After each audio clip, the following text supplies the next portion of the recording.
ભગવાનની મૂર્તિ સાથે તો અખંડ સંબંધ ત્યારે જ રહે કે બાળપણથી જ ભગવાનની મૂર્તિ સાથે લગ્ની લાગે, ભગવાનની મૂર્તિ જ ગમે, ખૂબ વાલી લાગે.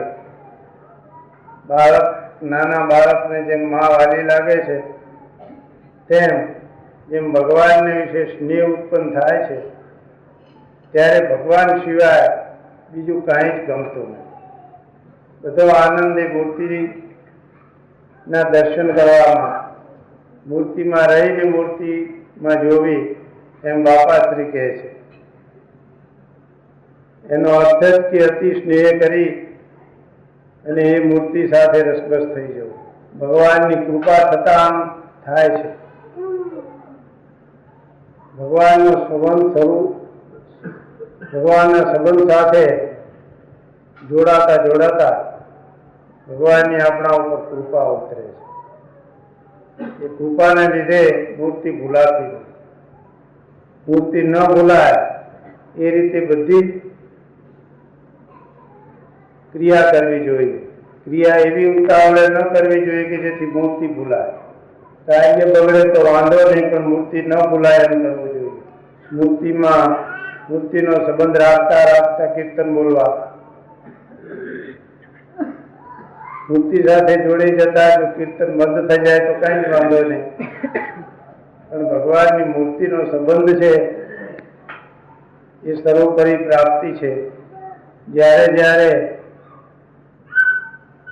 સમય મળે ત્યારે ભગવાનની મૂર્તિમાં અખંડ જોડાવો. મૂર્તિનું ધ્યાન કરતા વિક્ષેપ આવે એવી જગ્યાએ બેસીને ધ્યાન કરવું નહીં. નૈમિષારણ્ય ક્ષેત્ર એવા સદગુરુઓ તેના સાનિધ્યમાં રહીને જો ધ્યાન થાય તો જલ્દી થાય. મંદિરમાં પ્રવેશ કર્યા પછી સદગુરુના સાનિધ્યમાં રહી અને એમની વાણી સાંભળવી. પણ મંદિરમાં પ્રવેશ કર્યા પછી કોઈ પણ વ્યવહારિક વાત જો કરવામાં આવે તો એનો અર્થ એ કે આપણે ભૂલી ગયા કે આપણે ભગવાનના મંદિરમાં આવ્યા છીએ. કલાક 2 કલાક એવો નિયમ જ રાખવો જોઈએ કે મંદિરમાં પ્રવેશ કર્યા પછી ભગવાનની મનોહર મૂર્તિ સિવાય કાંઈ જ યાદ આપવું જોઈએ. એવી શાંતિ ભગવાનનું દરેક જણાએ ધ્યાન કરે. મંદિરમાં આવીને અન્ય વ્યવહારિક વાતો નહીં કરવી જોઈએ. પછી તે સત્સંગ વિષયક હોય તો પણ નહીં કરવી જોઈએ. મહાપ્રભુજીનું કીર્તન કરી શકાય, ભગવાનની કથા વાંચી શકાય, સદગુરુઓની પાસે બેસીને એમની વાણી સાંભળી શકાય, ધૂન કરી શકાય, પણ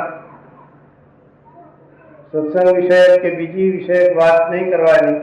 જેવા મંદિરમાંથી બહાર નીકળ્યા પછી વાત કરીએ તો વાંધો. આવો નિયમ રાખવો જોઈએ.